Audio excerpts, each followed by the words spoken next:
The suitcase was heavier than it should have been when she grabbed the handle. Her knuckles went white, and she nearly stumbled backward. That moment, that split second of shock that broke through her carefully crafted veneer, was worth every hour I had spent preparing for this weekend. "Oh wow, did you pack rocks in here?"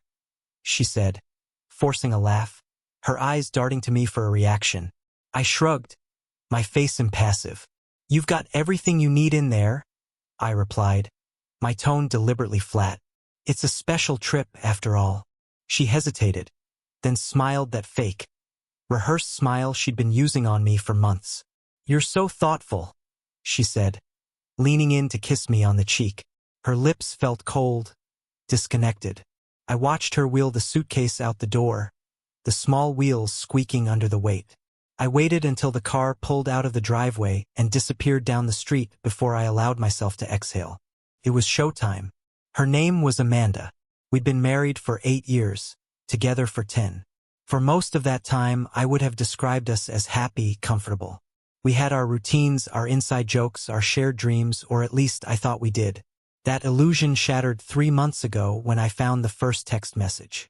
She had left her phone on the kitchen counter while she went upstairs to shower.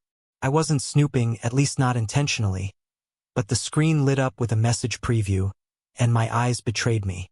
"Can't wait to see you this weekend. Miss you like crazy. Hard." It was signed Brent. Brent. I didn't know a Brent. We didn't have any friends named Brent. There wasn't a Brent at her office, so I thought. My heart dropped into my stomach. But I didn't pick up the phone. Not then, not yet. I'd learned enough in my life to know that rushing in blind would get me nowhere. I needed proof, hard proof. And proof I found. The weeks that followed were a masterclass in deception, mine, not hers. While she thought I was oblivious, I was slowly unraveling the web she and Brent had spun. I'd installed a keylogger on her laptop when she left it unattended, capturing their emails and chats. I followed her once, keeping a safe distance, as she worked late at an upscale hotel downtown. And the topper? I placed a GPS tracker in her car. What I discovered was sickening. Every lie she told, every excuse, every "I love you," she whispered to me before heading out to meet him, drove a knife deeper into my chest. But I didn't confront her. Not yet. She'd woven a narrative of control, but she didn't realize she was the puppet, not the puppeteer. I'd let her think she was getting away with it, and then I'd let her fall.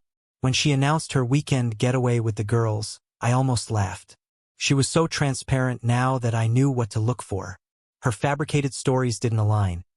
Too many friends conveniently unavailable to confirm plans. Too many last-minute changes, and the lingering scent of cologne on her blouse the last time she came home late that wasn't mine. "You deserve some time to unwind," I told her when she brought up the subject. "I've got some projects around the house to keep me busy." She beamed. "You're the best." The audacity. I played the part of the oblivious husband, even helping her pack. But while she selected her favorite outfits, ones I knew she'd wear to impress him, I was working on my own suitcase. Not with clothes. Mine was filled with the kind of evidence that would shatter her world. Brent lived in a fancy condo on the other side of the city. I'd scouted the place more times than I could count, learning his habits, his schedule. A high-level executive, of course. Polished, charming. A man who probably never thought twice about the husband of the woman he was sleeping with. When I arrived, I parked down the street and watched from the shadows. Amanda's car was already there, parked crookedly in her rush to get inside. I waited another hour, giving them time to settle in, before walking up to the building. I'd rehearsed this moment in my head countless times, but nothing prepared me for the real thing. My heart was pounding, adrenaline coursing through me like fire. I knocked, firm, authoritative. The door opened, and there he was, Brent. Late 30s, dark hair, expensive watch glinting in the hallway light. His smile faltered the moment he saw me. "Can I help you?" he asked, his tone cautious. "Oh, I think you can," I replied, stepping forward. I saw his hand twitch as if debating whether to close the door. I didn't give him the chance. My shoulder hit the door, and I was inside. "Hey, you can't." "Shut up, Brent," I snapped, my voice sharp enough to cut glass. You and I need to have a little chat. Amanda appeared then, stepping into the hallway.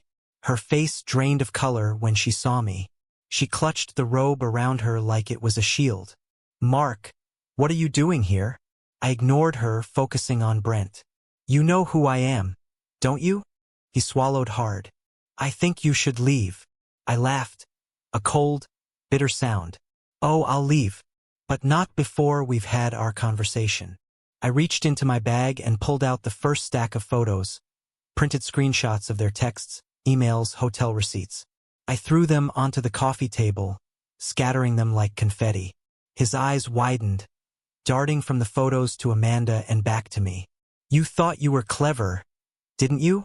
I continued, my voice rising. Sneaking around, thinking you wouldn't get caught. Did you think I was stupid? That I wouldn't notice? Mark, please. Amanda's voice was trembling now. Can we talk about this privately? Privately. I turned to her, my anger boiling over. You want privacy now? You didn't seem too concerned about that when you were screwing him behind my back. She flinched, tears pooling in her eyes, but I didn't care. Not anymore. You don't get to cry, Amanda, I said, my voice cold. You made your choices. Now you'll face the consequences. I turned back to Brent, who looked like he wanted to sink into the floor. How does it feel, Brent, knowing you've been caught?